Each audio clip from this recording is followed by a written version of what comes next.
They say the Mages Guild is the perfect cover for an outlander. They were right. I delivered the Emperor's package to a skooma-addled spy master in Balmora, and within a week, I was a journeyman of the guild. The funding was good. The access to the archives was better. But arrogance makes you sloppy. I went back to Seyda Neen to collect a stash of illicit moon sugar I'd liberated from some local smugglers. The guards were waiting. 15 days in a damp cell. 15 days of my magical and martial edge dulling to rust. I'm out now, resting in Pelagiad. My skills are blunt and my pride is bruised. But the road back to Balmora is long, and Vardenfell is full of ancient tombs waiting to be opened. Time to get to work.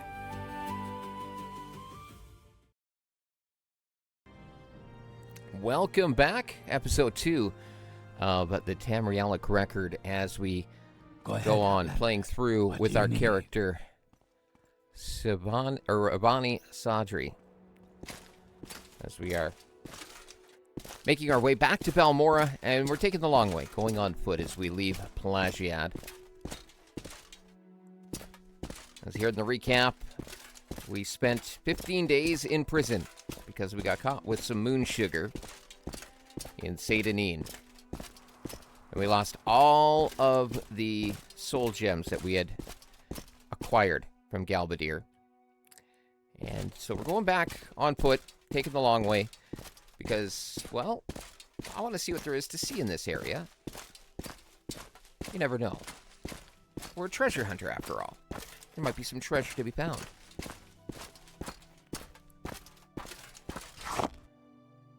And getting some of the stuff that we need for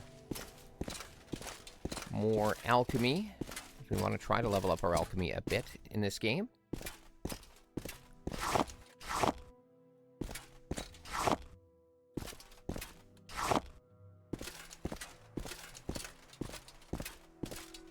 Hold on, we're just going to pause for just one brief second.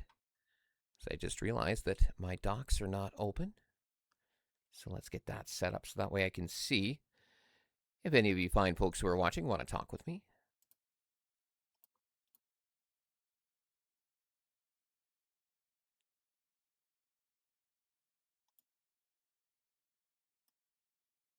There we go. Now we can get back to the game.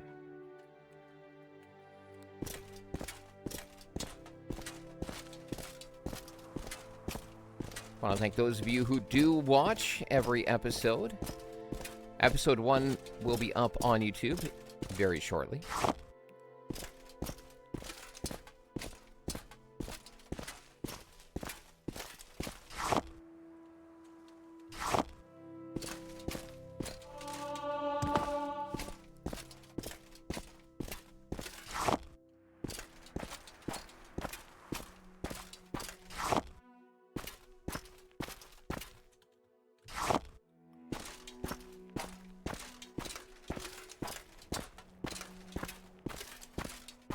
What is this here? Ulamusa. I'm just going to rest for just an hour, so that way I've got my full stamina.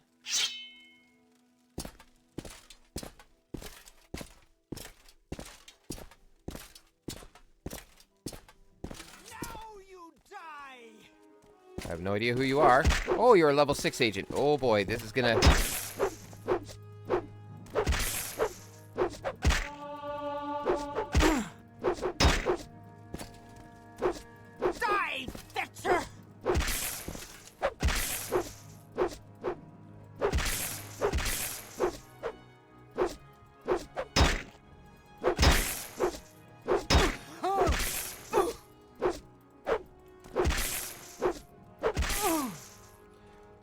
Well, I have no idea who you are, but you were a little bit stronger than what I was expecting.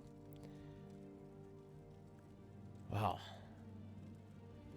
Or some of those restore health potions that we've gotten.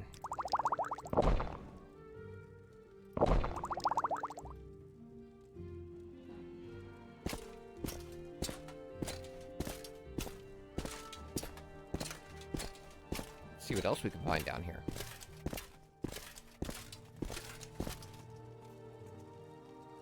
Got 2 people down there, it looks like.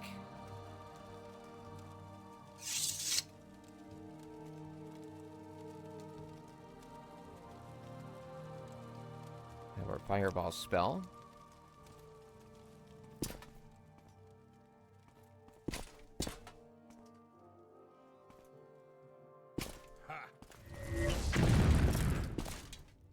Oh boy, this was a mistake. And we got knocked down.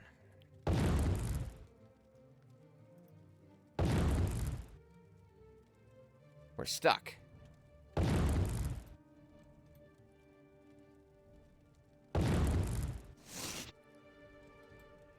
We have a restore fatigue. We have skooma.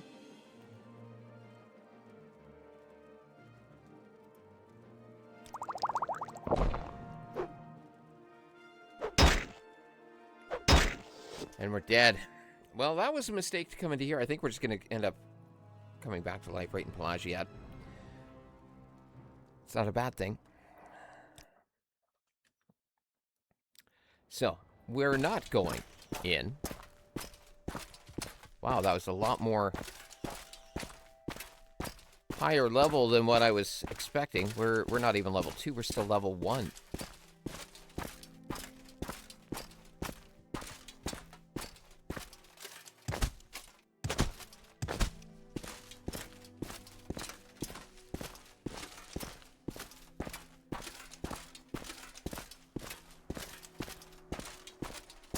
Definitely need to get some of our combat skills up. When we get to Balmora, we're going to have to invest in some alchemy equipment. Get some from Ajira.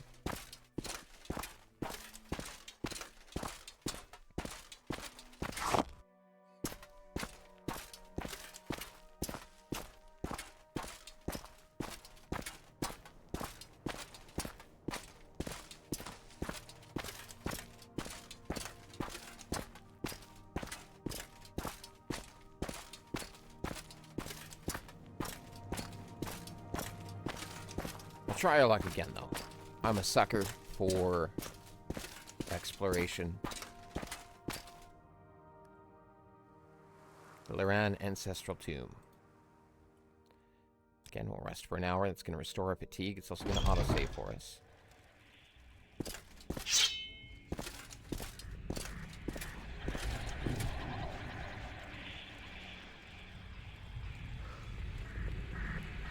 Okay, so we've got the spell that can open that door. We'll come back and we'll visit that in a moment. Let's see what else there is down here. Oh, there's that hole that we were just passing. Skeletal remains of somebody.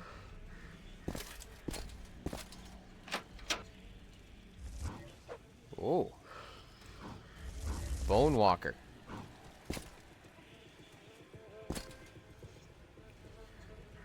So we've learned Fire Bite. That's going to be a little bit more powerful.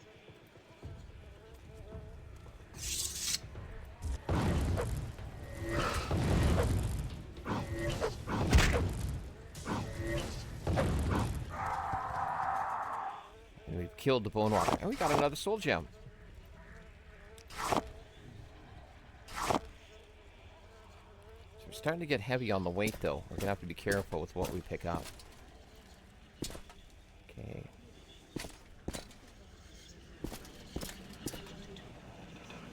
Guar hide. Oh. Nothing in the chest. Yeah, I'm not just going to collect bone meal, though.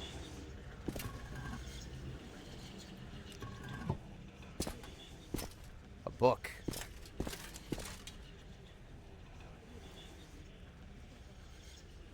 The 36 Lessons of Vivek, Sermon 5. The 36 Lessons of Vivek, Sermon 5.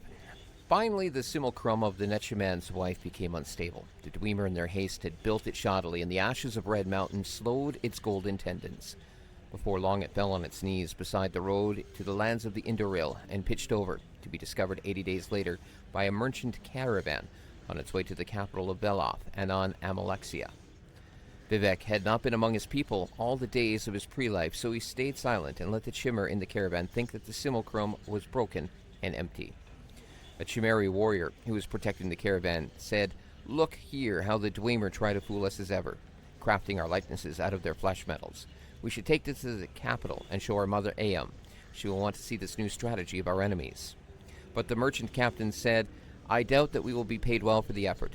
We can make more money if we stop at Nurmok and sell it to the Red Wives of Dagon, and pay well for the wonders made by the deep folk." But another Chimmer, who was wise in the ways of prophecy, looked on the simulacrum with disquietude. "Was I not hired on to help you seek the best of fortunes? I say you should listen to your warrior, then, and take this thing to Aeam, for though manufactured by our enemies, it is something in it that will become sacred, or has been already." The merchant captain took pause then and looked on the simulacrum of the Netchaman's wife, and though he heeded always the advice of his seers, could do no more than think of the profits to be made at Nurmok.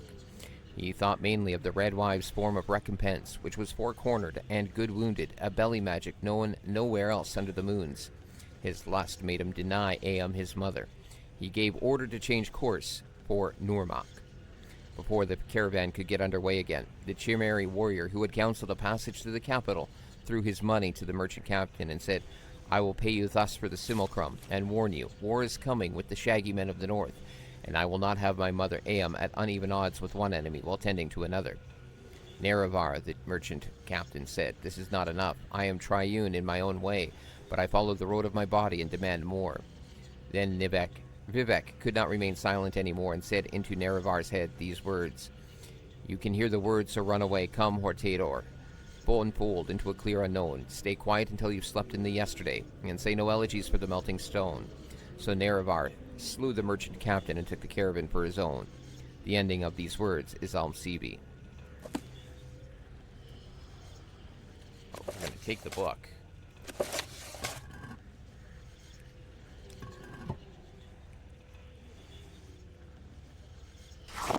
And if it does seem like my movements in the game are a little bit janky, they are. I have injured my ring finger on my right hand, which controls, the A, or the strafe left. And it has made things a little bit interesting.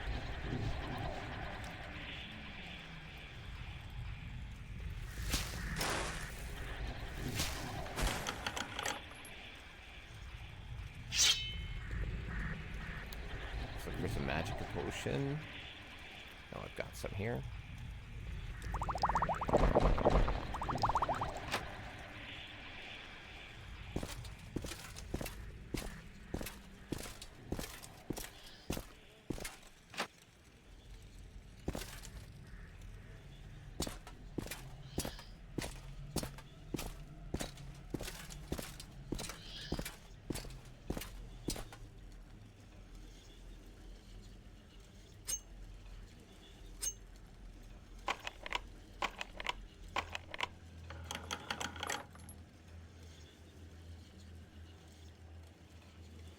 Where's my sword? There's my sword.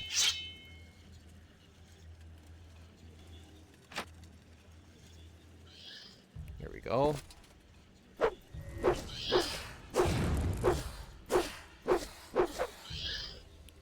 Well, that's not working.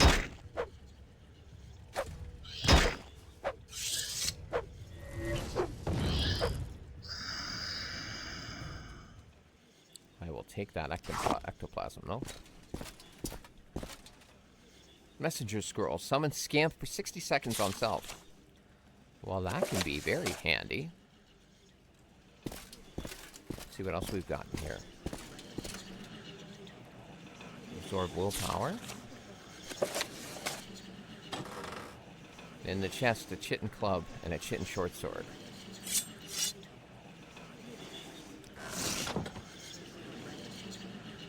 is all that we've got. So we've cleared this dungeon, so let's get out of here. But yes, going back to the, so yeah, with the bandage on my finger, it's a little bit difficult feeling the key under the bandage, but making do with what I can.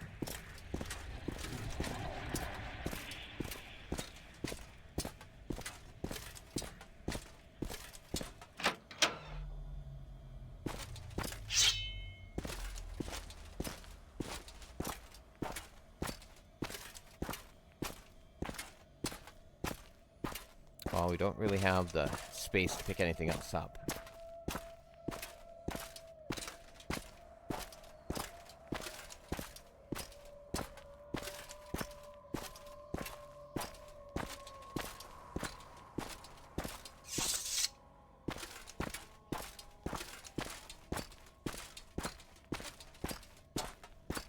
Who are you? I'm listening. Go ahead. Nevrasa Dralor. Hello, please. Can you help me? I've lost my way and cannot find the holy place for which I am searching. What is this holy place? Yes, the Fields of Kummu. I'm a pilgrimage to this holiest of places, but I seem to have lost my way. Perhaps you can help me find it. Surely you know this area better than I. I can pay you for your time. Say 150 septums. I will try and lead you to this place. Thank you. I know the Fields of Kummu are near the waters. The view from there is supposed to be breathtaking. I am also told there is a farm nearby where farmers may stop and rest weary legs. Well, what are the Fields of Kummu? It was there that Lord Vivek met a poor farmer whose only guar had died. The farmer could not harvest his muck sponge without his guar, and could not provide muck for himself or for his village. So the Lord Vivek removed his fine clothes, laid them aside, and toiled in the farmer's fields, acting as a beast of burden till the entire crop was harvested. It is at the Fields of Kummu we go to pray for the same humility Lord Vivek showed on that day. I'll mark it on your map. Okay, well, let's see where this place is.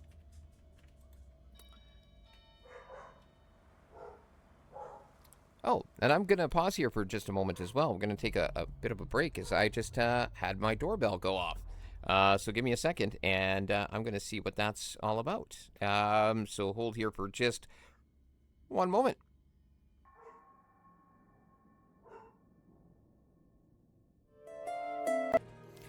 All right, we're back. That was pretty simple. Just a delivery that came from Amazon. So, yeah. Not much there. So, Kummu, and that's near that Mirandus. That's on the way of where we need to go, it looks like. So, yeah, that should be quite doable. So, let us keep heading towards Balmora. I can definitely take you there.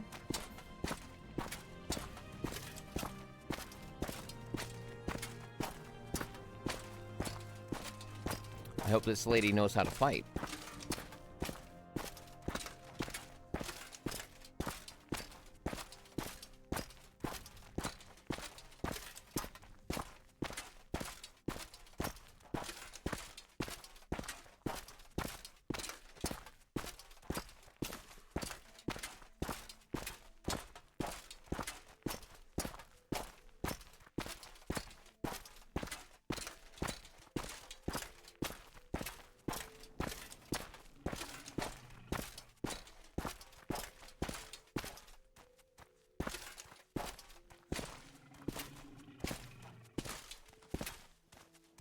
Ah, that must be a egg mine.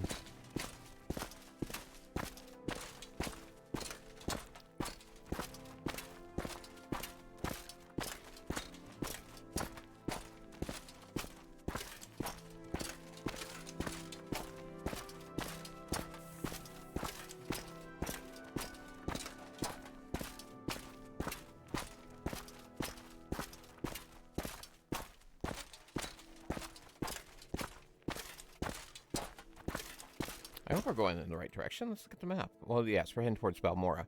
Once we get to Balmora, we're going to go past Balmora to Fort Moonmoth. What is this tower, anyway?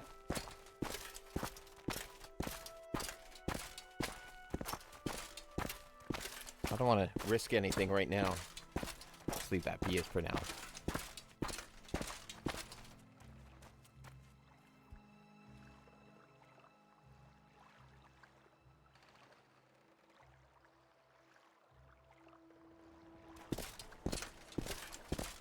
So we cross this bridge, go over, take that path up. That's going to get us to Balmora.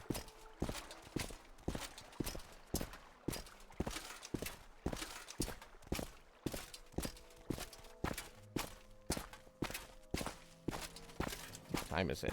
It is 2 p.m. Okay.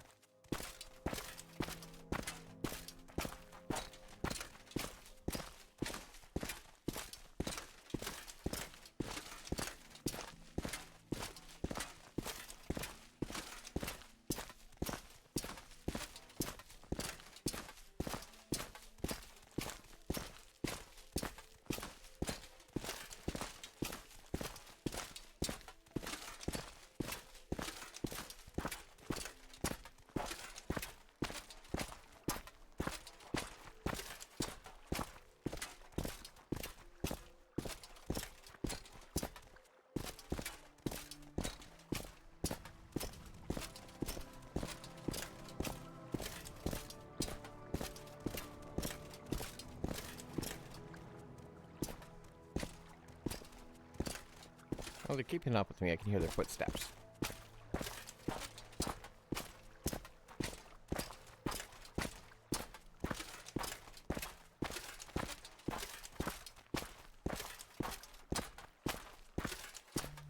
There is Balmora, and we're going to take the right.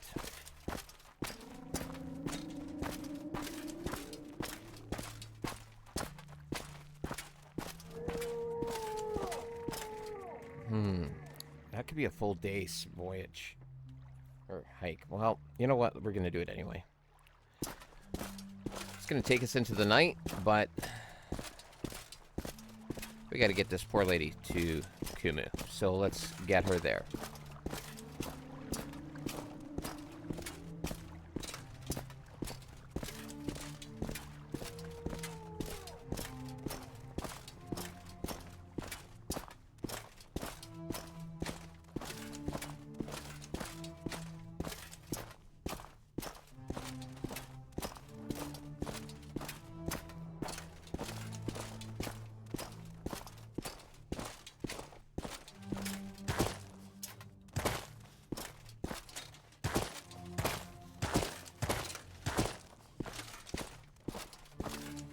I wonder if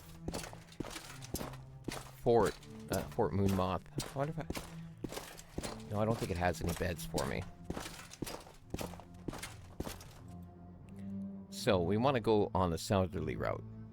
We don't want to take that northerly route because if we follow that,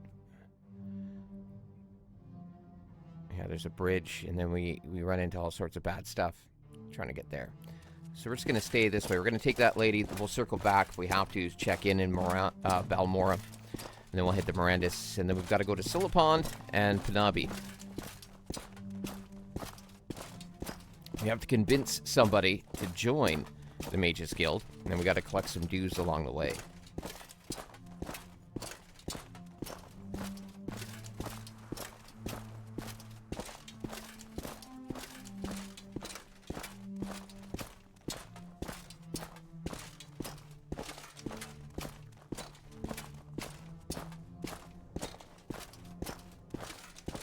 And we are not going to Ghost Gate.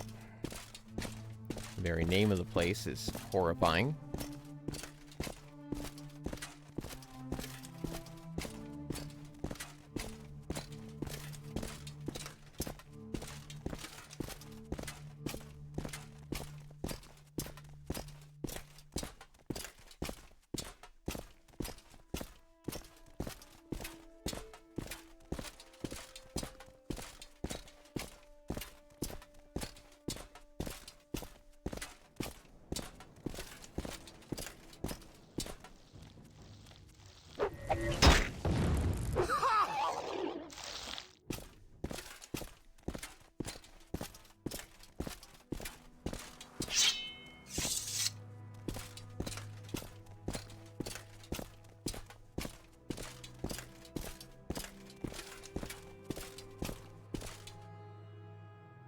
Okay, we're not quite there, but it's along the water.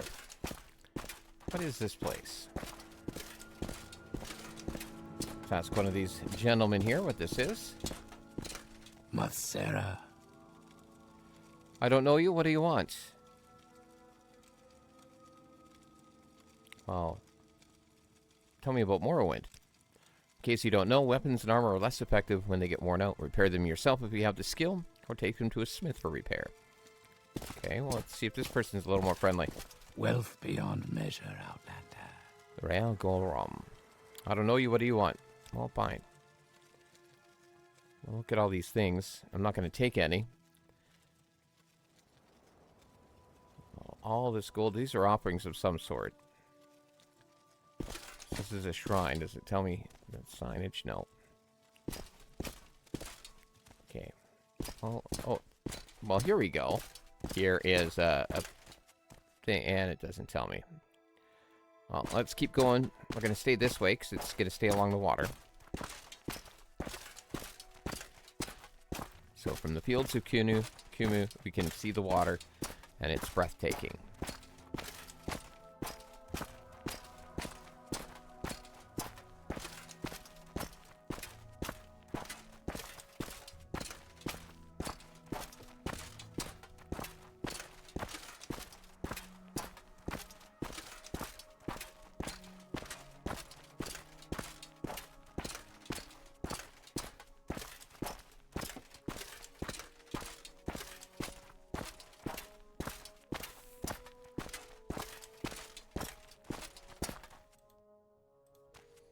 Getting close.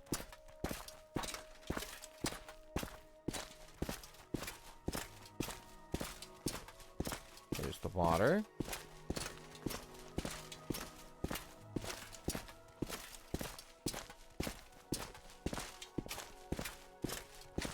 Oh! Something over there. I'd run, but we have no stamina left.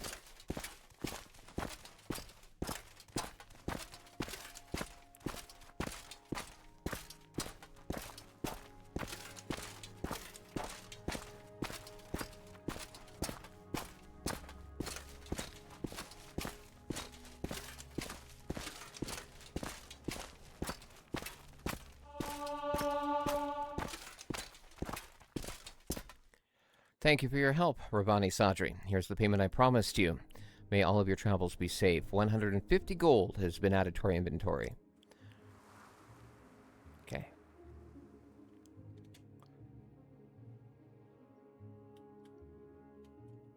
Oh, we can't activate this shrine. You've been wounded. Yes, I have. Can you heal me? No, it won't heal me.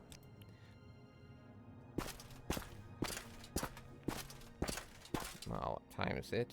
5 p.m.? Okay, we should be able to make it back to Valmora. Spend the night in the Mages Guild. Mind you, we could also spend the night in the safety of Fort Moonmoth if they'll allow me to.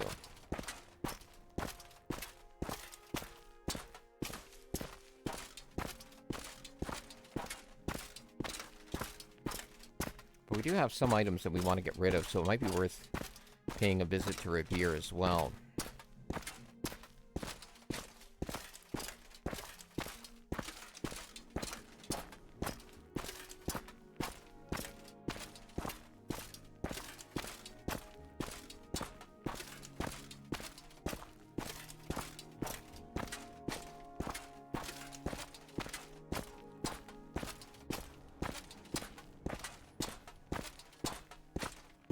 I think another way to describe this game would be walking simulator.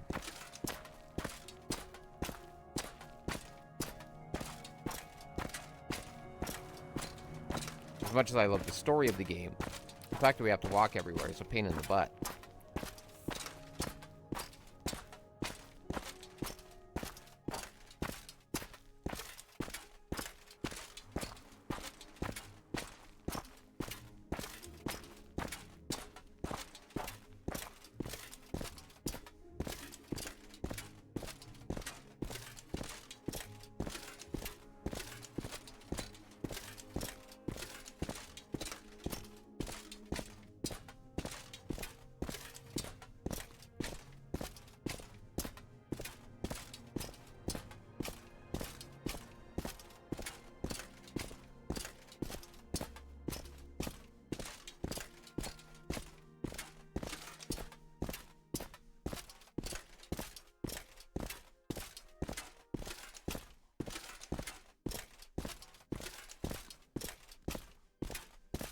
Every time there's a music change, I get a little apprehensive, and that's why.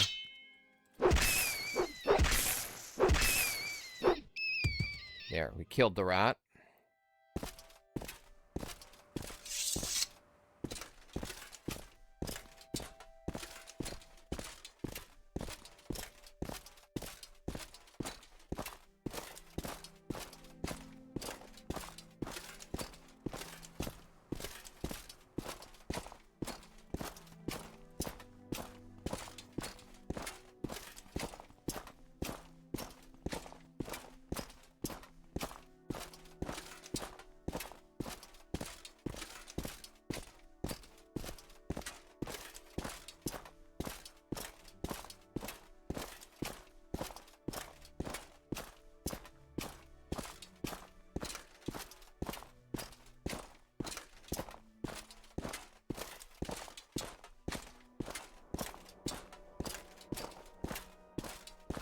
Oh yeah, it's starting to get close to nighttime.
Before we go to the Mage's Guild to spend the night, Yes. we'll visit Revere, and we're going to sell as much of our stuff as we can, or things that are worth selling.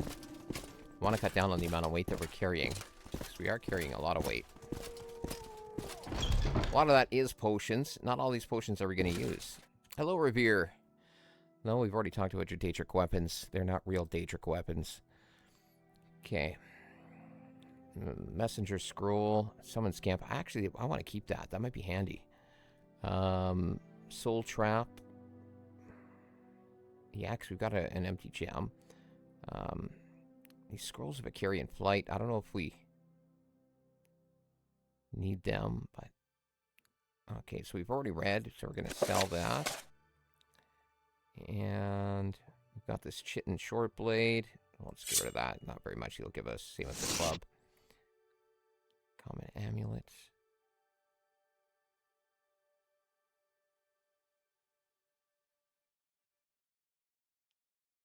And let me see. Well, the rest of this, we could sell him the moon sugar and the skooma.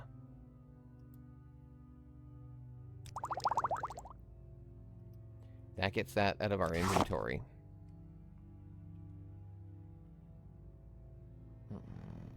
And then let's see what we can buy from him to make up for. That's 74.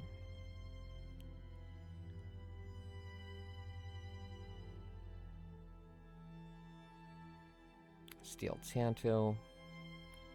It's a short blade.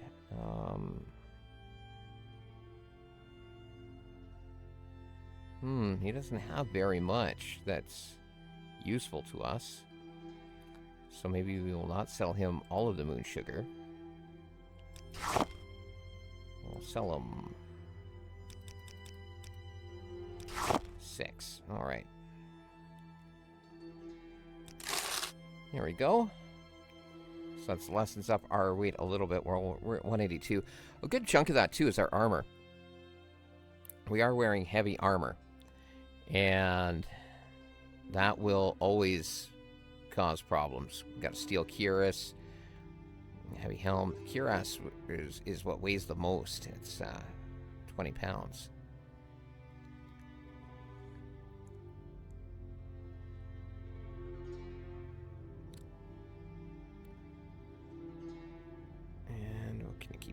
goods. Okay. Well, that's it. We're not going to buy anything else. Goodbye. What can you do for it?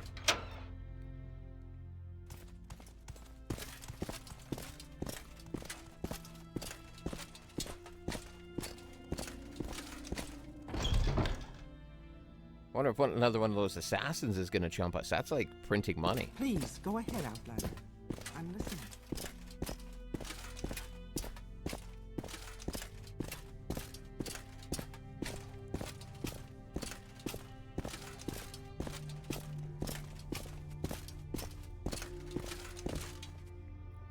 So we're going to rest. I always like to go till 7 a.m., so 11 hours. Oh, nobody jumped us in our sleep.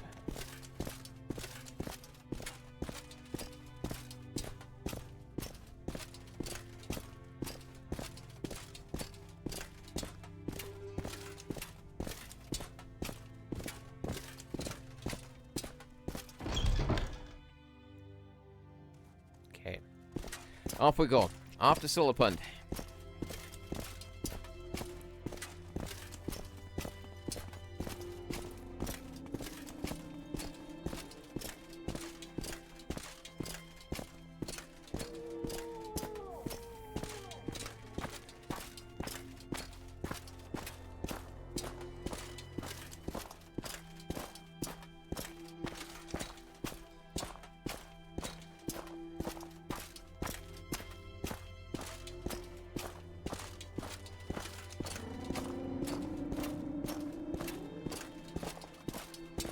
Surprised that we have not leveled up yet. Mind you, we've gotten our long blade up a little bit. We did lose some skill points, though, when we had to spend that time in prison. That's kind of my own fault for stashing those goods in a box that was easily visible to everyone.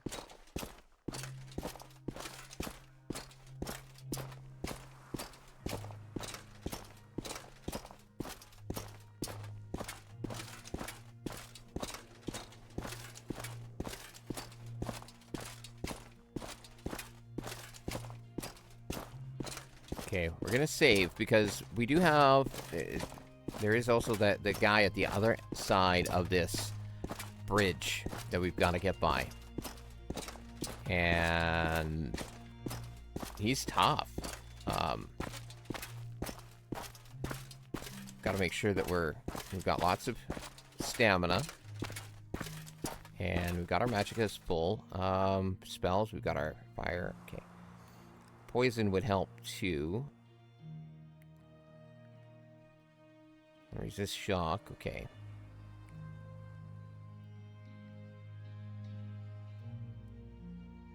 You can also summon a scamp. We can add an ally to our side that might hopefully even things up. He does summon skeletons himself.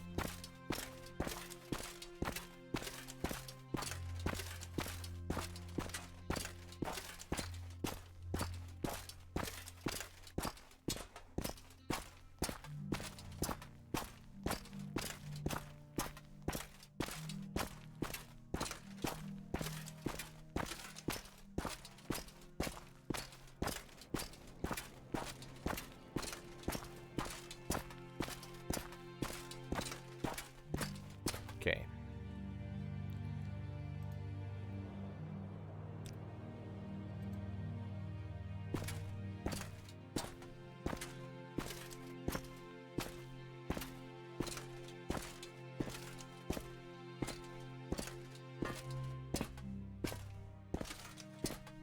We're just going to wait here for a moment until our stamina is closer to full, and we'll start walking towards him, summon the scamp, and then dash in and hopefully get a few hits on him and weaken him. I'm also going to be smart, and we're going to save here once I've got everything, all the stamina bar is full. So we're going to summon a scamp. Or once he starts charging, summon a scamp, charge him. There we go, save.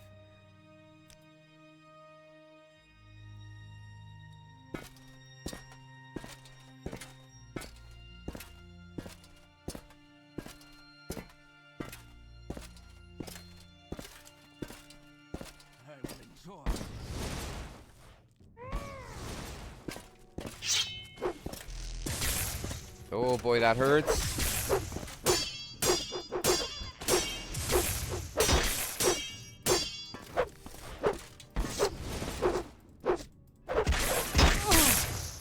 Well, that didn't quite work. Let's try that again. So, we're going to summon the Scamp. Then I'm going to cast Strong Resist Shock. And then switch to Frostbite, or Firebite.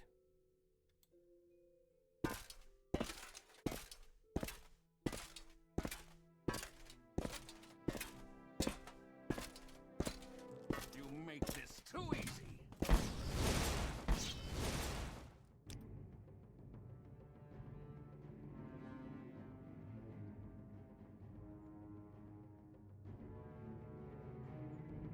Okay.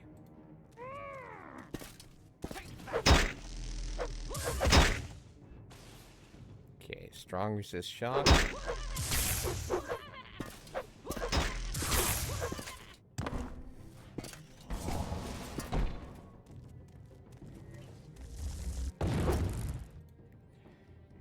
This is not going the way I had it all envisioned in my head.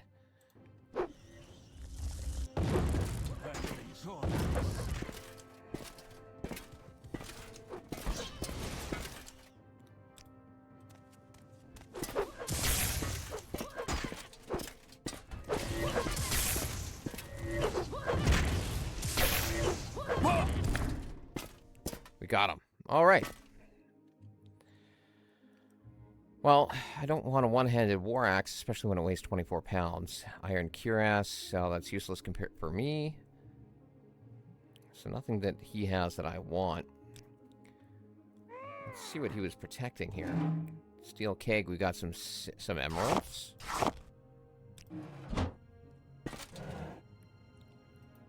$10 gold.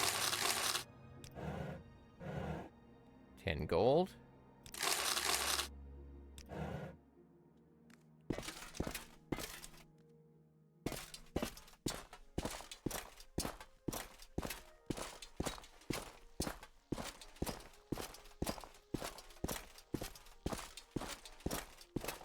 Now.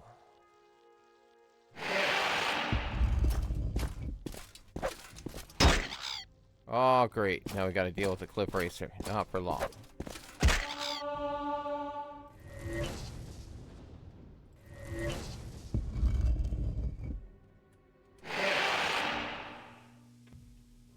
Okay. We're in. Can we rest until healed? You will suffer. Oh!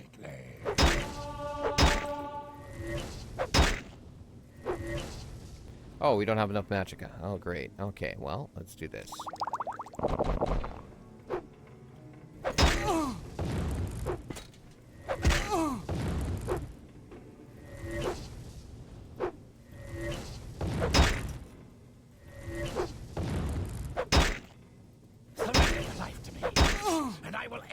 Oh boy. Oh yes, we're gonna reload that autosave. Okay. We have no more restore health. We've got these. We're gonna use these.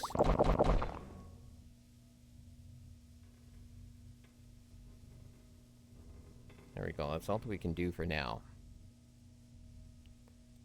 Okay. Oh, he didn't attack us that time. Okay, good. Well, let's see what we can find in here. After all, remember, like, we are treasure hunters. That's a kind of our big thing.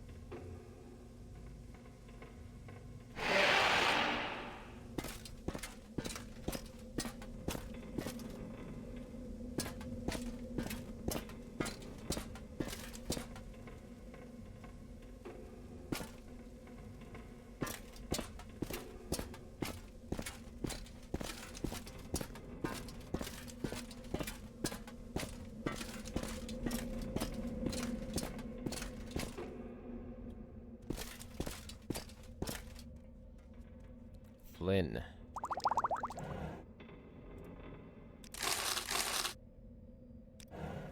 I'll take gold.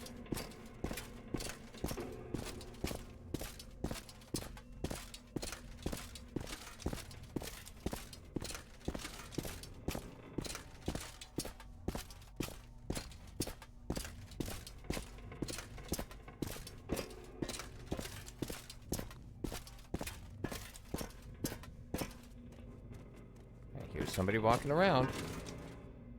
Now this is fighting.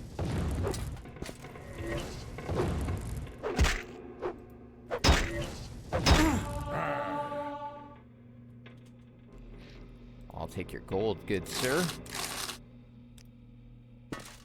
See what else we've got here. Do we have a pitcher? Do we have a mug? Oh, I don't want that. It's in the keg. Ash salts. And in here, fire salts. And raw ebony.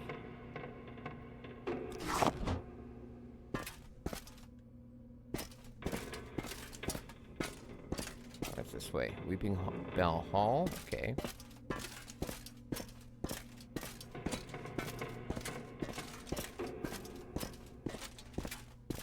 What's over here? Cells of Hollow Hand.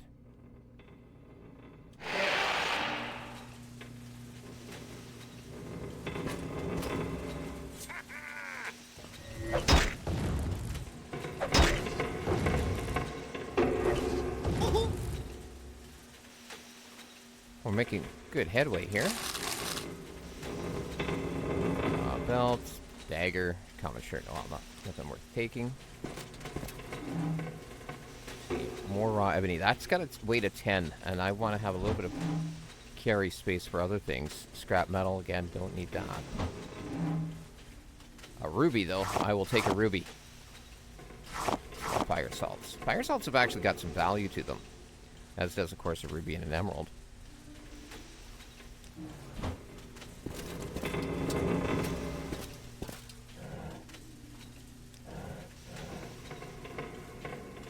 Dwemer coin. There's 2 of them.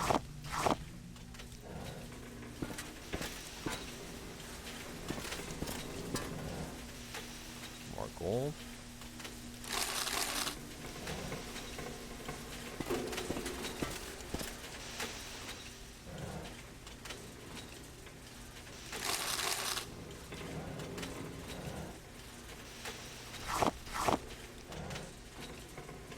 Sujama. And Masty. No, I don't want any of those. I don't need liquor. I just need... Here we go. What's this book? A Dance in Fire. Dance in Fire, Chapter 4 by Wagan Jarth. 18 Busmeri and 1 Cyrodiilic, former senior clerk for an Imperial Building Commission, trudged through the jungle westward from the Xylo River to the ancient village of Vindisi. For Decimus Scotti, the jungle was hostile, unfamiliar ground. The enormous, vermiculated trees filled the bright morning with darkness, and resembled nothing so much as grasping claws bent on impeding their progress. Even the fronds of the low plants quivered with malevolent energy. What was worse, he was not alone in his anxiety. His fellow travelers, the natives who had survived the Khajiit attacks on the villages of Grenos and Athe, were faces of undisguised fear. There was something sentient in the jungle, not merely the mad, but benevolent, indigenous spirits. In his peripheral vision, Scotty could see the shadows of the Khajiit following the refugees, leaping from tree to tree. When he turned to face them, the lithe forms vanished into the gloom as if he had never been there. But he knew he had seen them, and the Busmeri saw them too and quickened their pace.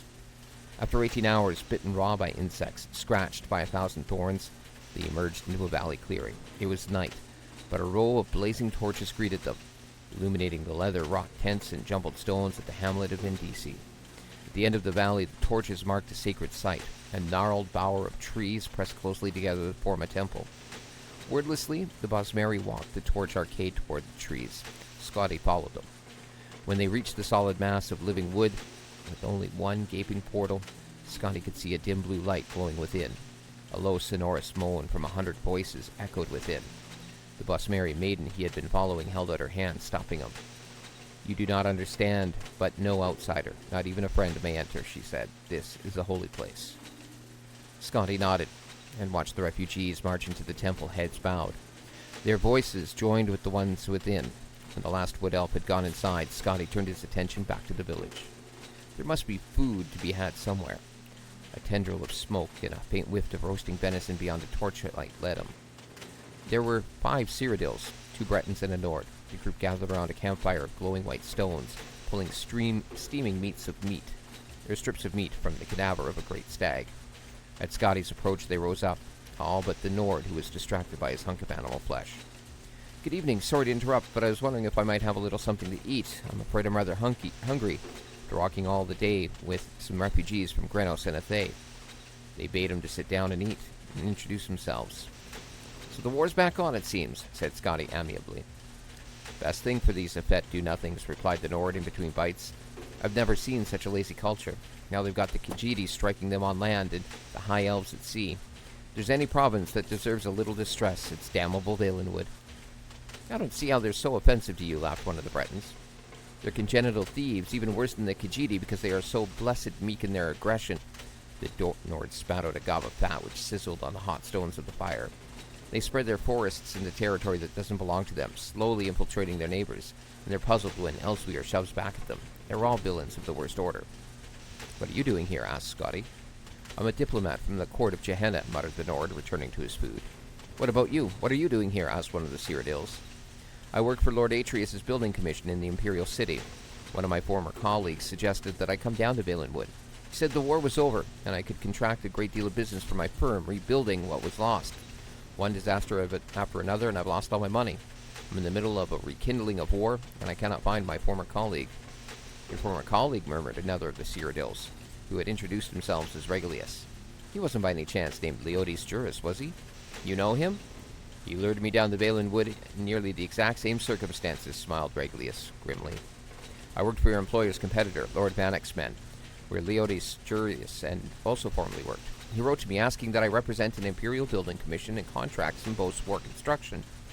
I had just been released from my employment, and I thought that if I brought some new business, I could have my job back. Juris and I met in Athay, and he said he was going to arrange a very lucrative meeting with the Sylvanar." Scotty was stunned. "Where is he now?" "I'm no theologian, so I couldn't say," Regulus shrugged. "He's dead. When the Khajiit attacked Athay, they began by torching the harbor where Juris was readying his boat, or I should say my boat, since it was purchased with the gold I brought. By the time we were even aware of what was happening enough to flee, everything by the water was ash. The Khajiit may be animals, but they know how to arrange an attack." "I think they followed us through the jungle to Vindisi," said Scotty nervously. "There was definitely a group of something jumping along the treetops." "Probably one of the monkey folks," snorted the Nord. "Nothing to be concerned about. When we first came to Vindisi and the Bosmeri all entered that tree, they were furious, whispering something about unleashing an ancient terror on their enemies," the Breton shivered, remembering. "They've been there for over a day and a half now. If you want something to be afraid of, that's the direction to look." The other Breton, who was a representative of the Daggerfall Mages Guild, was staring off into darkness while his fellow provincial spoke. "Maybe, but there's something in the jungle too, right on the edge of the village, looking in." "Maybe more refugees, maybe," said Scotty, trying to keep the alarm out of his voice. "Not unless they're traveling through the trees now," whispered the wizard. The Nord and the Cyrodiils grabbed a long tarp of wet leather and pulled it across the fire, instantly extinguishing it without so much as a sizzle. Now Scotty could see the intruders, their elliptical yellow eyes and long cruel blades catching the torchlight. He froze with fear, praying he too was not so visible to them. He felt something bump against his back and gasped. Regulus's voice hissed from up above. "Be quiet for Mara's sake and climb up here."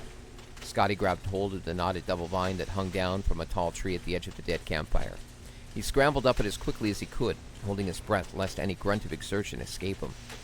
At the top of the vine, high above the village, was an abandoned nest from some great bird in a trident-shaped branch. As soon as Scotty had pulled himself into the soft, fragrant straw, Regulus pulled up the vine. No one else was there, and when Scotty looked down, he could see no one below.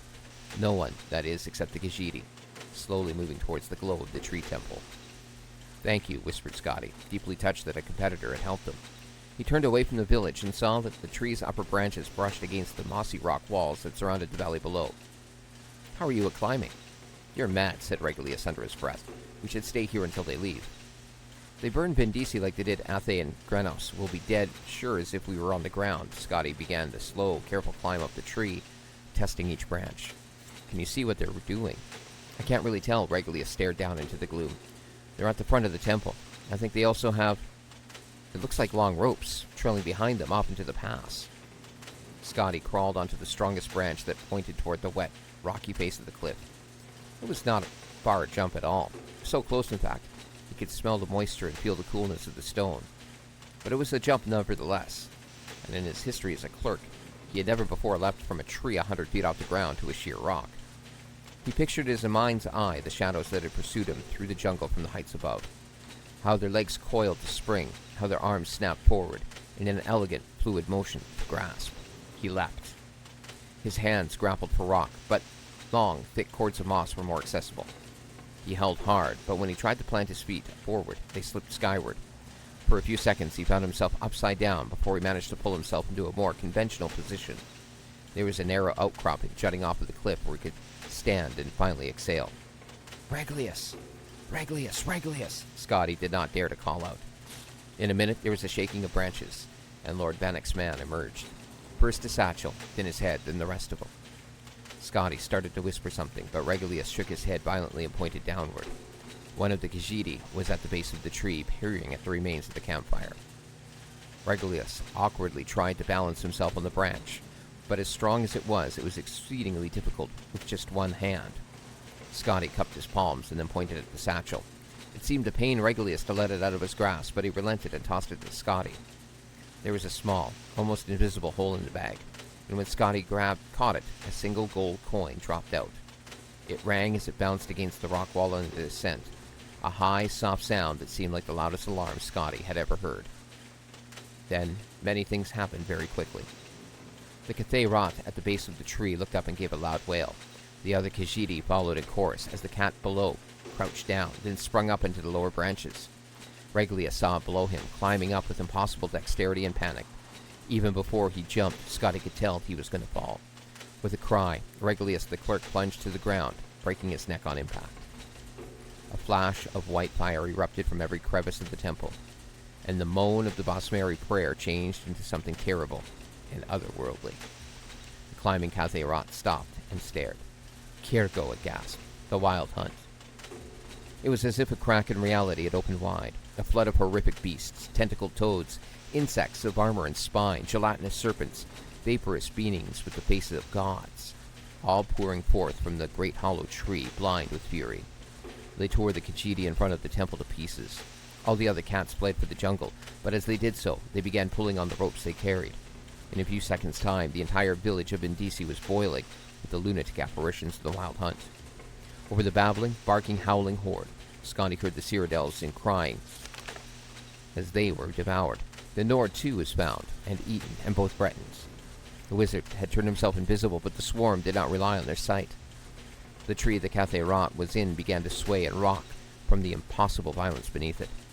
Scotty looked at the Khajiit's fear-struck eyes and held out one of the cords of moss. The cat's face showed its pitiful gratitude as it leapt for the vine. It didn't have time to entirely replace that expression when Scotty pulled back the cord and watched it fall.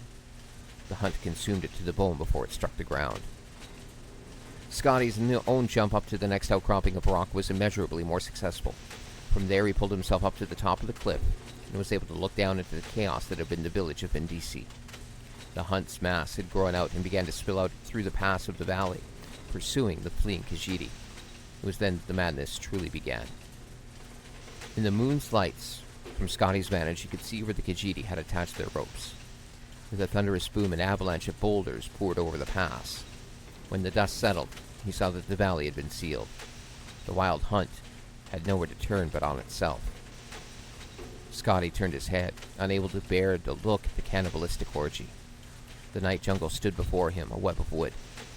He slung Regulus' satchel over his shoulder and entered. Well, that's grim.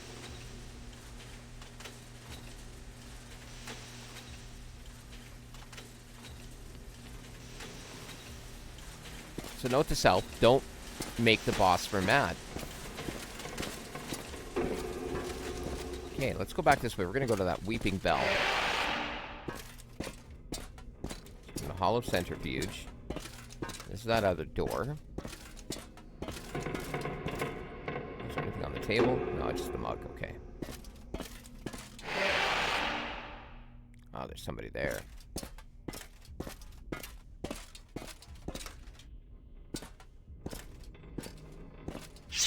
We're running low on magicka, so I'm going to switch to our sword.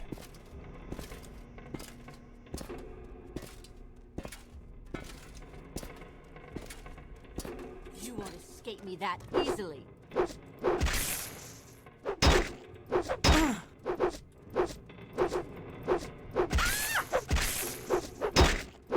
You won't escape me that easily. You won't escape me that easily.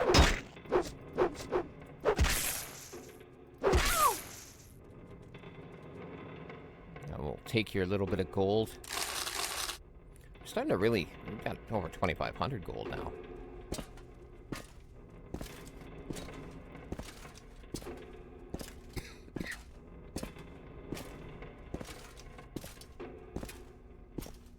Where does this one take us? Okay, so that's to Heaven's Gallery. What's this way?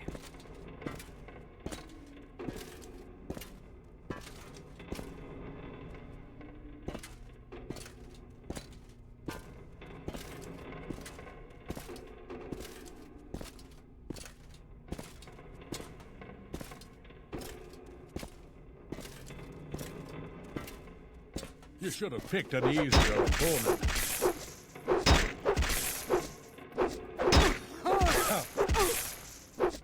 Hey!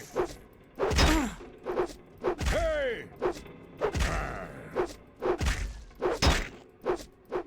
Our weapon's out of charge, but we can still... Hold on, 2 gold for all that trouble. But we are also improving our skills. What's through here?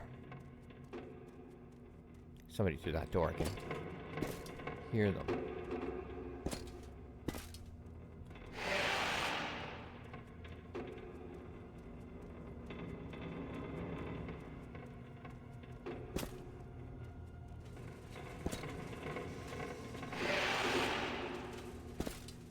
Somebody there.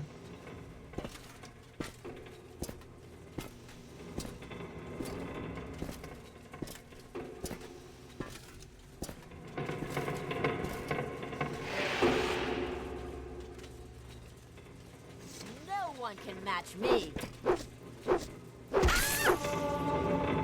Okay, we got... No, I'm out of magicka.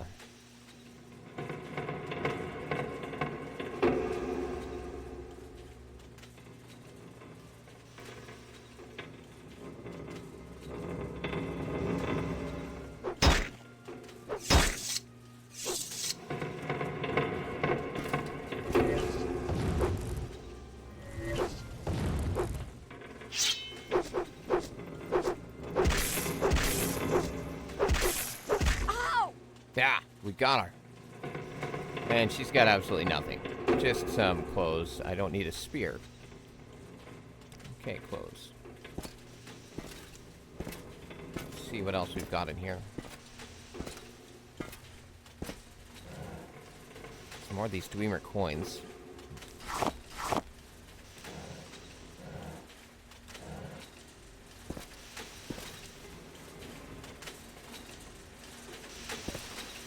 Nothing else.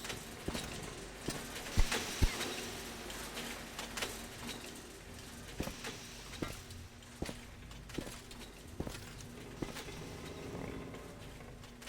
7 p.m. Well, we're gonna rest for 12 hours. We're safe here. There's nobody else here. Whoa! I thought we were safe. I will end your pain.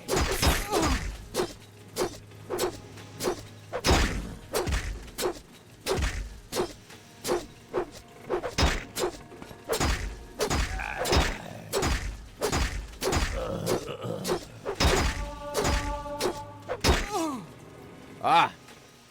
We're gonna load that autosave. No matter what, we're gonna be very closely, so let's try again. See if we're gonna get ambushed.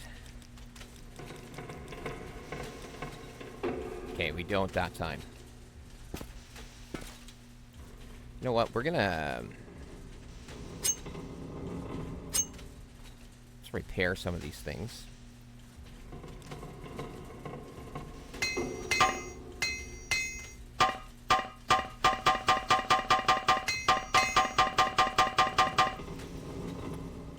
got these repair tools, so we might as well use them.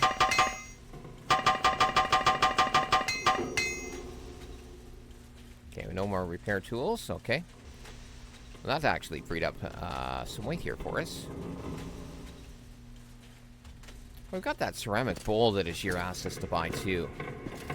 We have to get rid of that.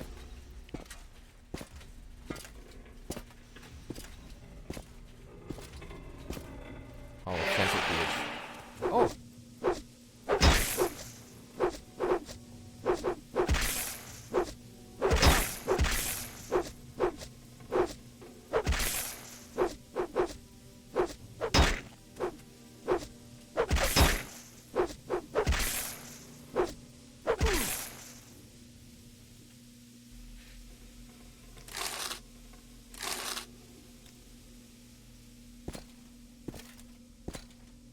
That's Weaving Bell Hall, where we just came from.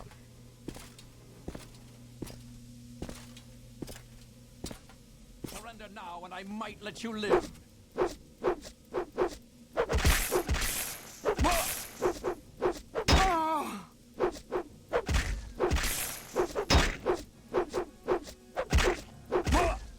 Die, scoundrel! How about I let you live? Right.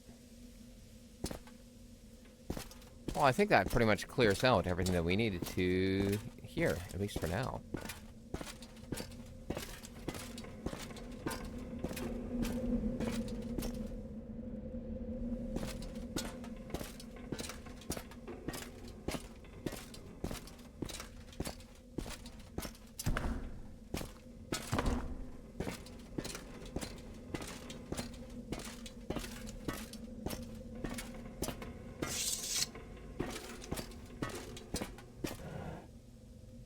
Ah, some torches. Well, we don't really need torches.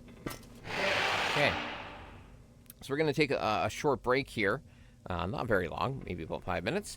Then we'll be back, and we will continue on our journey to Silapund and Panabi. All right, we are back. So let's make our way now. Well, we're going to rest. Just until healed. Couple of hours. There we go. Oh, we got some... I forgot about this guy.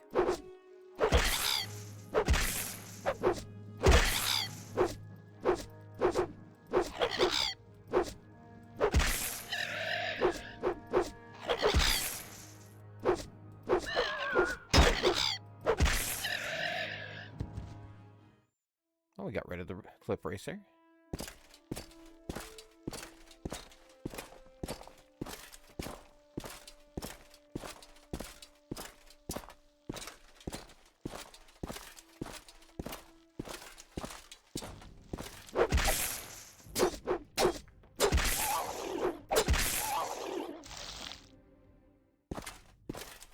Okay, so let's look at our directions. So, cross the bridge to Molokamore and follow the trail east until I reach a lake. I should see a Dunmer stronghold to the south. If I head north on the path between the hills, Silapund will be on my left, just before the path slips. So, is this the path?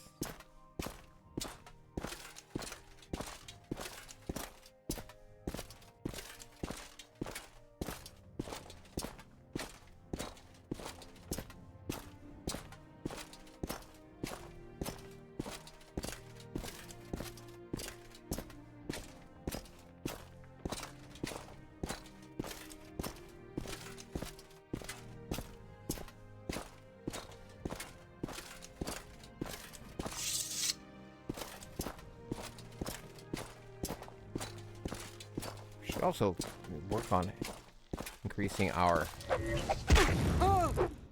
destruction magic.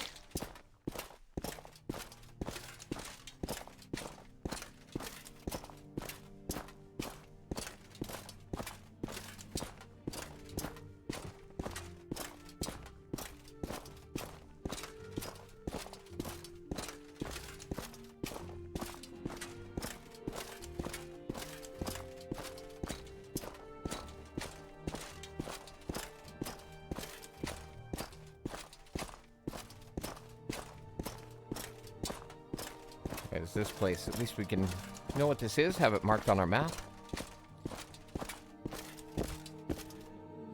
Misamsi. Well, I'm not gonna... No, tremor root. I don't need any tremor root right now.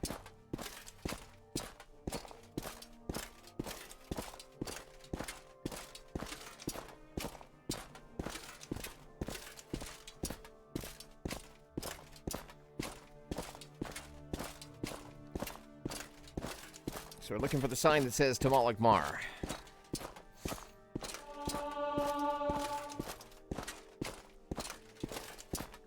Tamrielic Mar is this way. Pelagiad Vivek. Okay.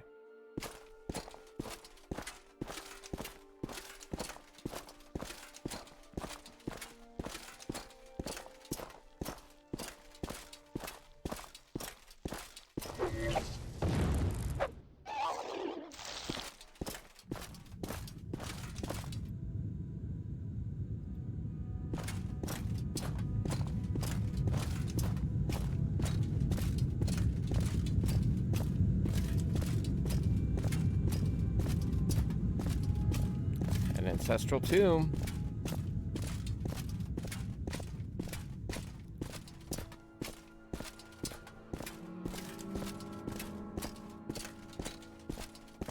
Which tomb is this one? Saren, ancestral tomb. The name sounds familiar. I don't know why, but it just does. There is no escape.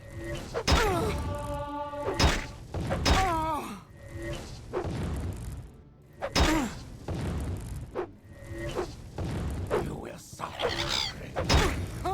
You're beaten.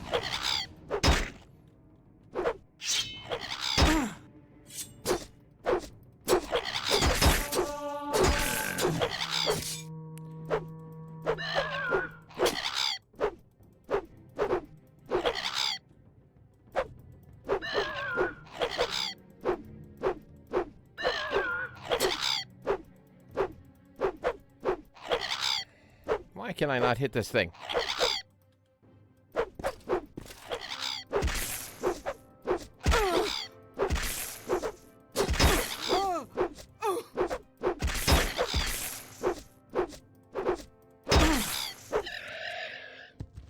Okay, so this assassin has some of that sweet, sweet armor that's worth so much money. We're looking at 1, 2, 3, 6, 12, 14, 15, 16 pounds. We can carry 17 more, so we're going to take all of it. So we're going to take all. But we're over encumbered. So we're going to go to this silver dagger. How much is that silver dagger worth? Oh, only 40 bucks. Okay. Now we're going to rest until healed. Rest has been interrupted by what? Oh, a scrib.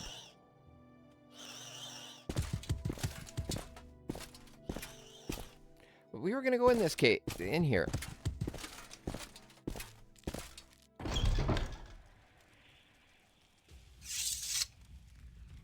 Scamp.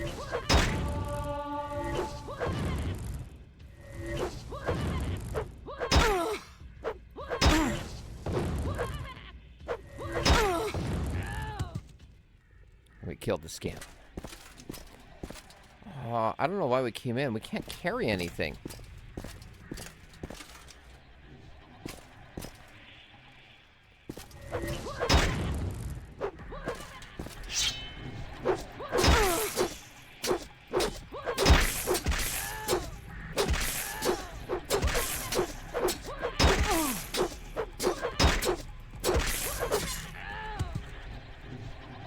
Well, we killed the scamp. We're almost dead. But we can rest until healed. Time is 1 a.m. We're going to rest until 7. Let's get back out and get back on our journey.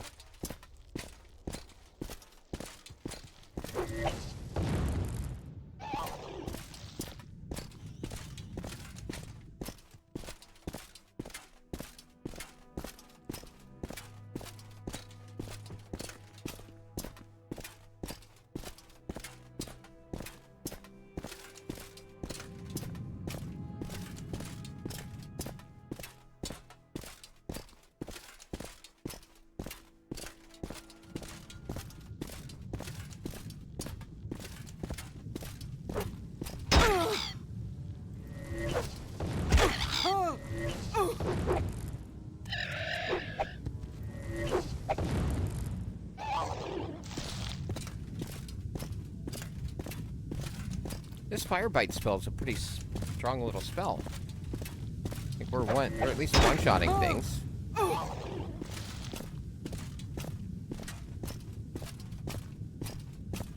we're starting to make money too. Like we're collecting money, and we've got all the. Every time an assassin tries to get us in our sleep.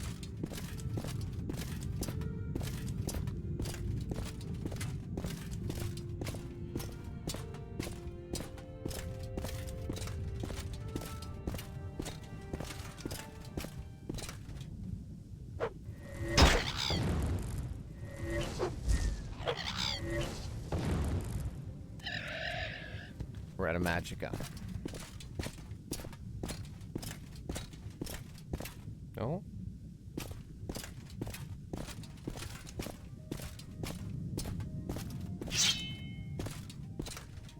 Well, where are we supposed to go?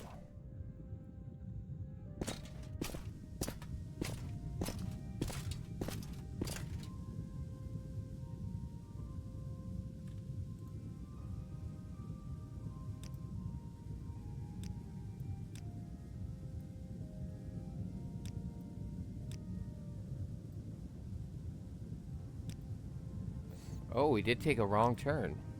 So we gotta go back, and there's a path to the south. Okay, let's go back to the Saren.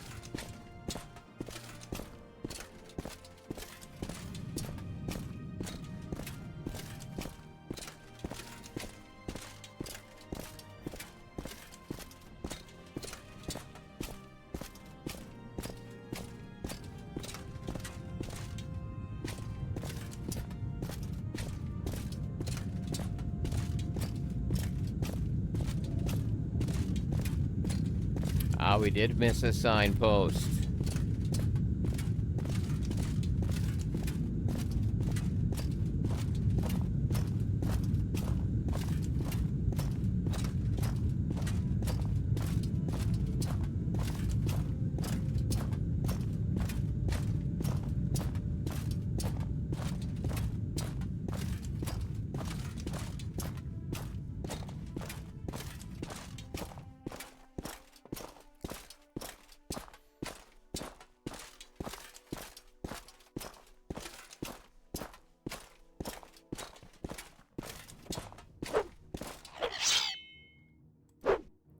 Come on, get lowered so I can hit you. There we go.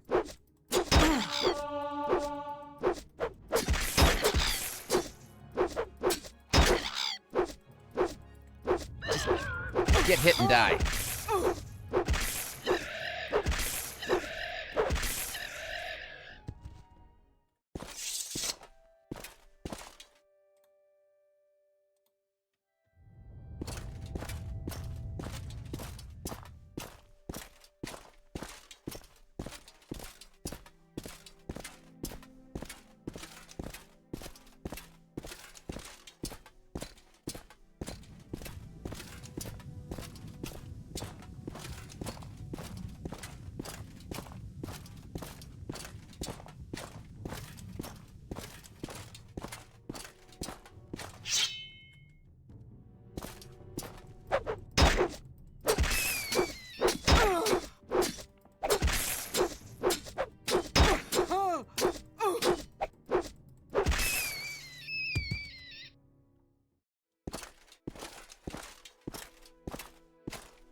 We just start going over some of these hills.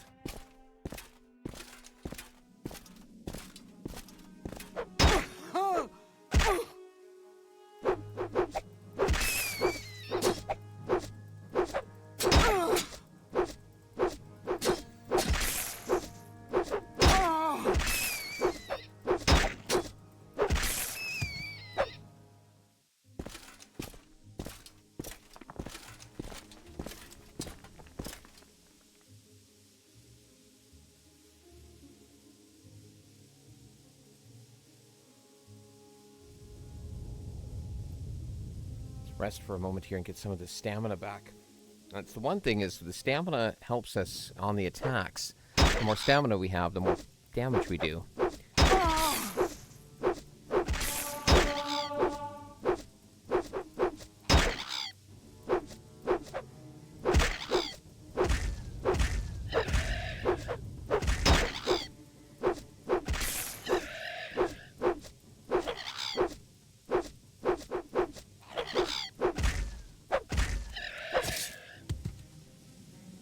We're just gonna walk for a few moments. Oh, another one.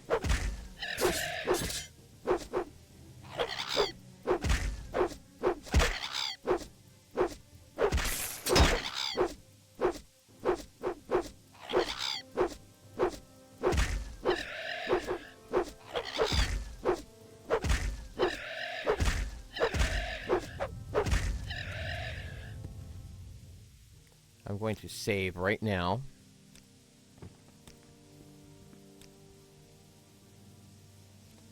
We are almost dead. But I do not want to have to go back.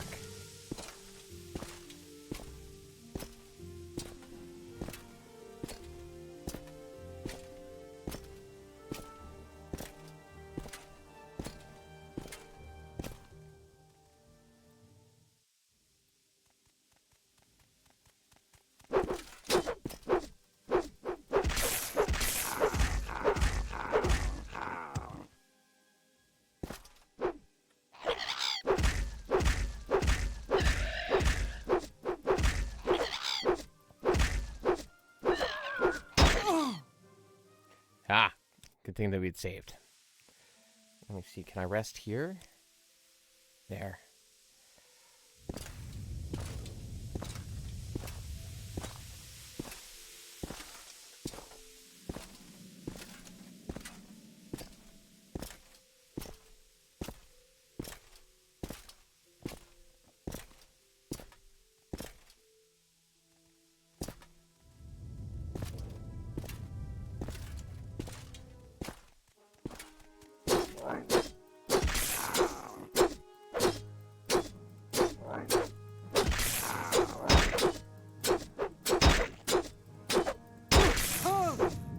Die!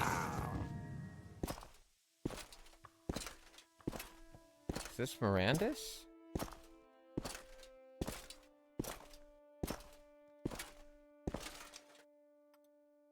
No, Mirandus is further to the west.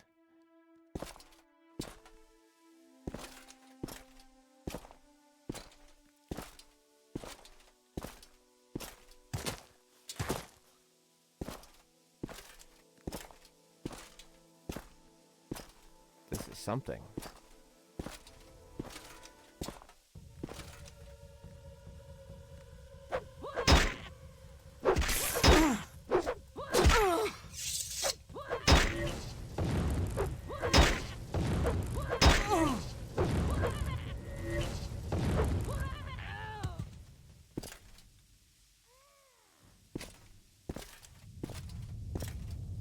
This is Ashnartes. Okay.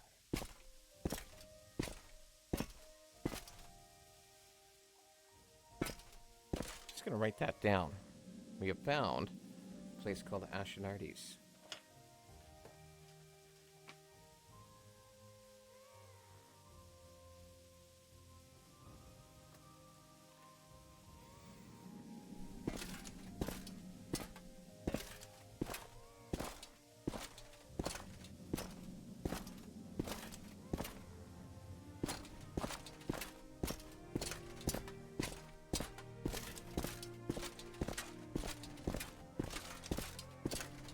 get around this place. Oh, there's another scamp. There's 2 more scamps.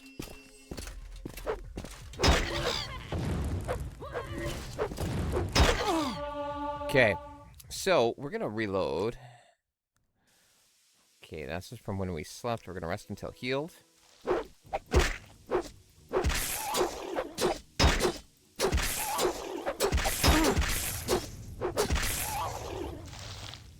We're gonna rest until healed.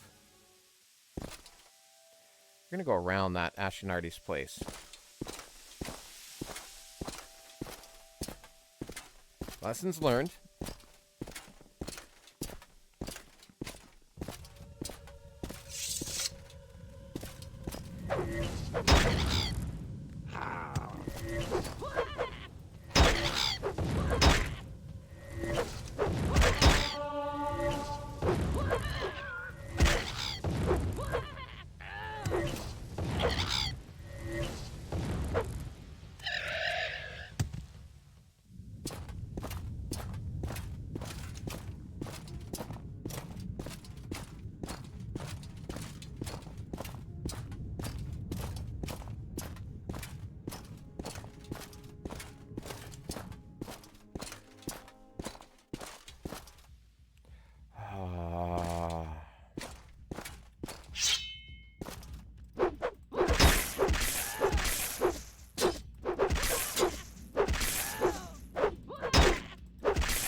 There's that stronghold that we're to find.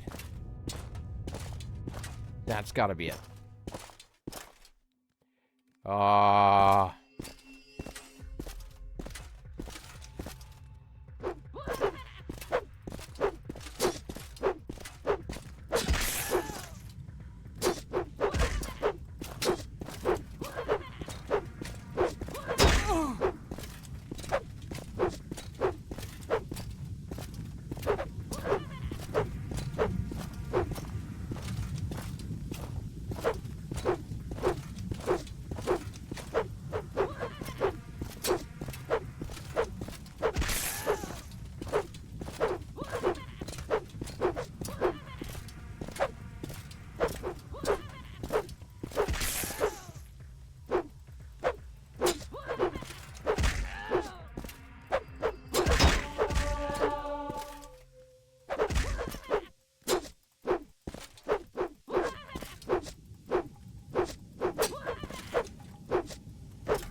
I just need to hit him one more time.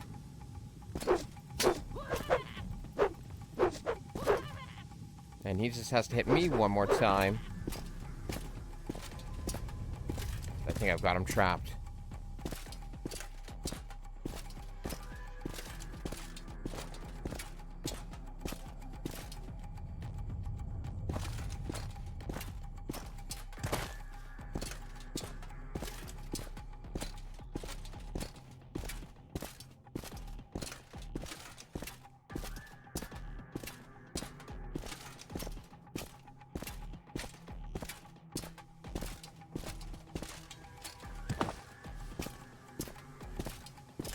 Oh my.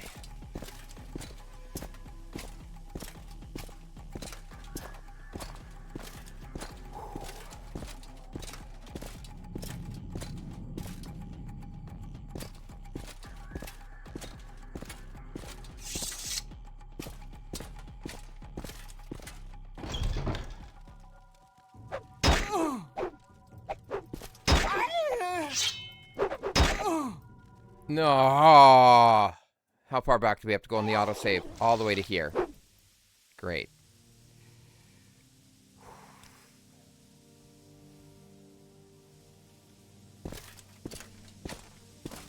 Okay. We have to get around those scamps.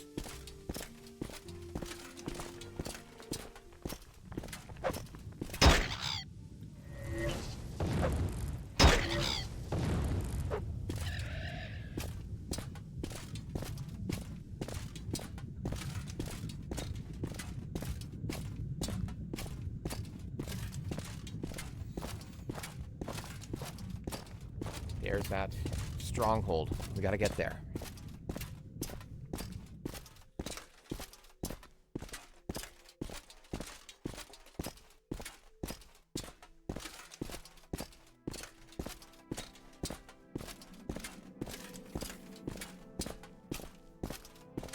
We now know there's going to be 2 rats in there.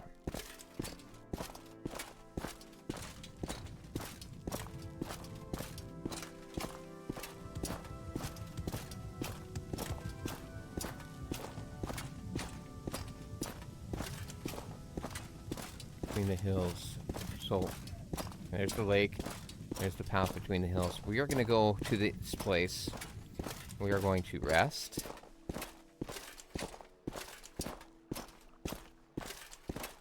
After we take care of those rats that are inside.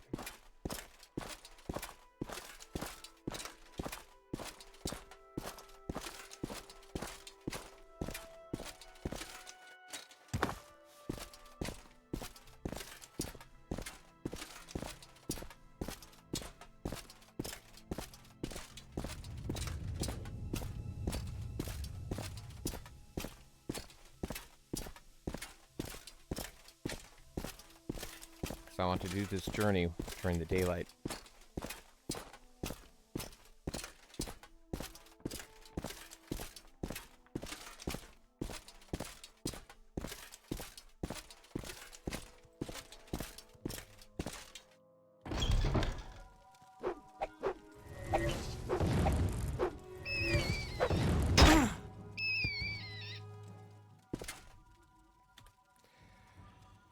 "12 hours.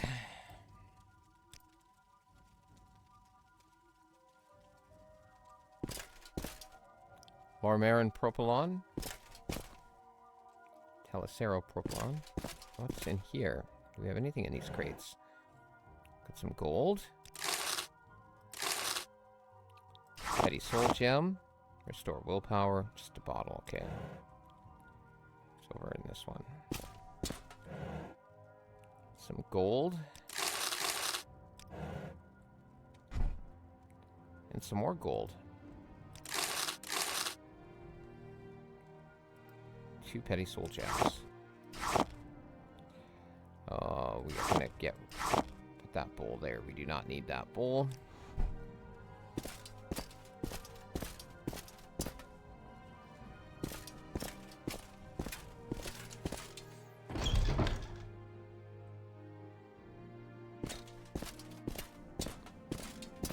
Oh, you look friendly.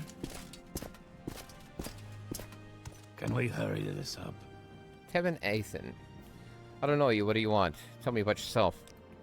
I'm Tevin Athan, barbarian and lawman of the great house Redoran. What are the rumors?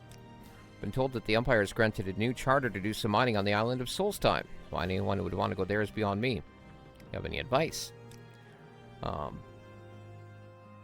Briering is a barbarian at the Skyrim mission in Ebonheart. He's remarkably educated and well-spoken for a barbarian, but he knows the things a barbarian should know. Do you have any secrets? If someone attacks you first, you have the right to defend yourself. If someone doesn't attack you first, you're going to break the law if you attack them. How about some Morrowind lore? About 50% of Vardenfell's inhabitants are Dunmer. The other half are Redguard, Breton, Nord, Altmer, Bosmer, Imperial, Khajiit, Argonian, and Orc in roughly equal proportions. Tell me about your trade. I'm a barbarian, and I'm proud of it. I like the wilderness, and I know how to live comfortably off the land. I know the various native creatures of the wild, how to hunt them, what bits are good to eat, and what bits the city folk will pay for. I know weapons and armor, how to stay healthy, so I can play soldier for pay. But I hate taking orders, so I prefer to live by hunting.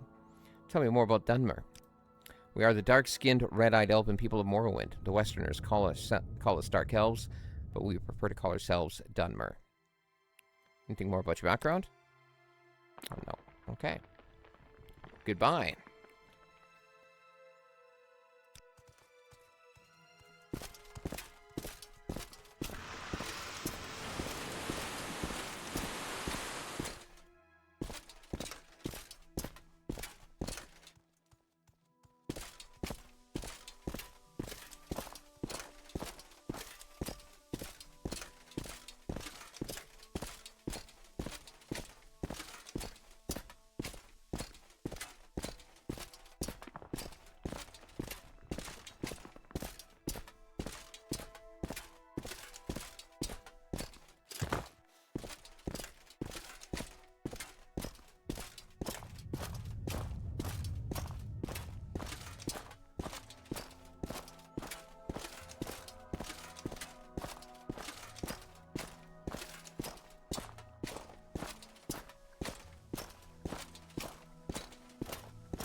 on, you clip racer.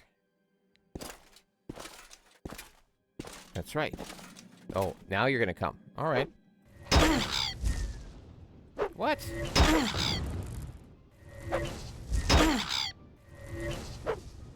How are we failing casting the spell?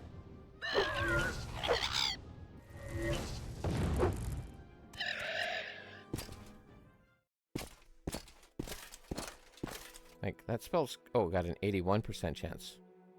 It was 100 before. I wonder why the...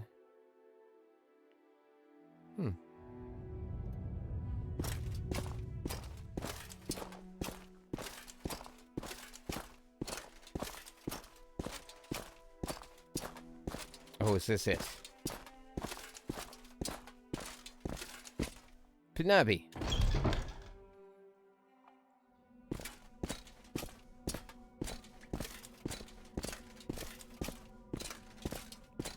All right.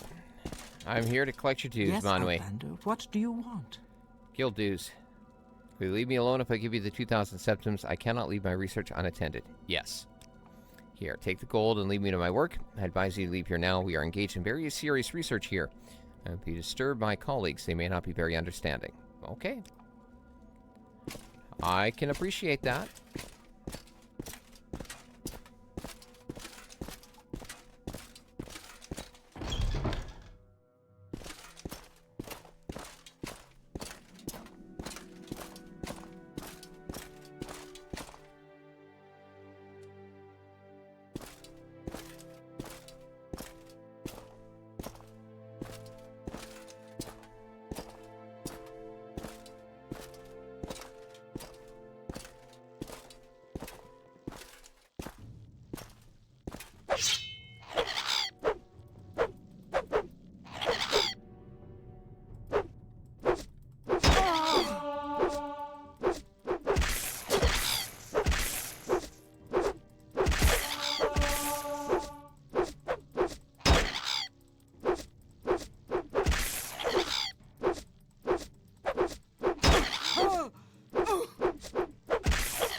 Must be Solipund right there.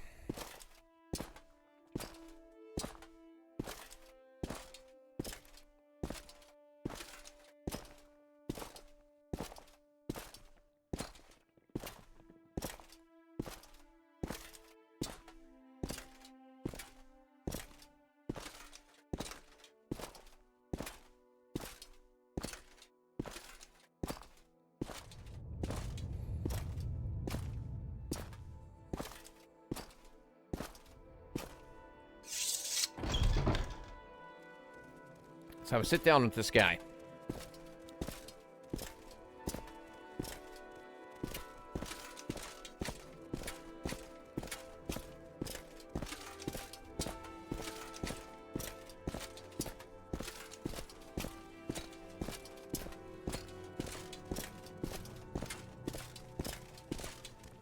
Ah, it's a trapdoor.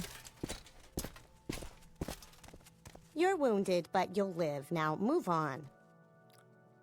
And who are you? I'm Nail, archer and hireling of the Great House Tilvani. Okay.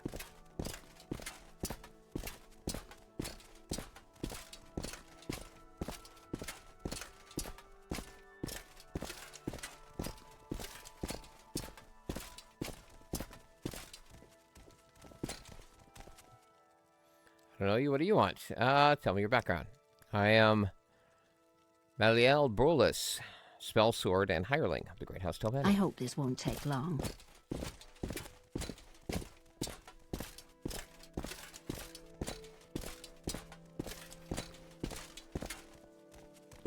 Well, I'm sure this is important, but I really must go. And I am Kinel, monk and hireling of the Great House Tilvani. So that is who I'd have to... Oh, look at all that gold. Can we read this book? Oh, Reflections on Cult Worship. I don't need that. Okay. What do you Well, our want? Barreloth. I'm going to persuade you with a $100 bribe I'm going to ask you to join us. Do I look like a fool? Collect your dues from someone else, or at least give me a reason to listen to your drivel. Let's persuade you a little bit more. You are generous, and your judgment is good. If I agree to join, will you leave me to my research? Fine. Then I will join the Mages Guild next time I'm in Belmora. Your journal has been updated.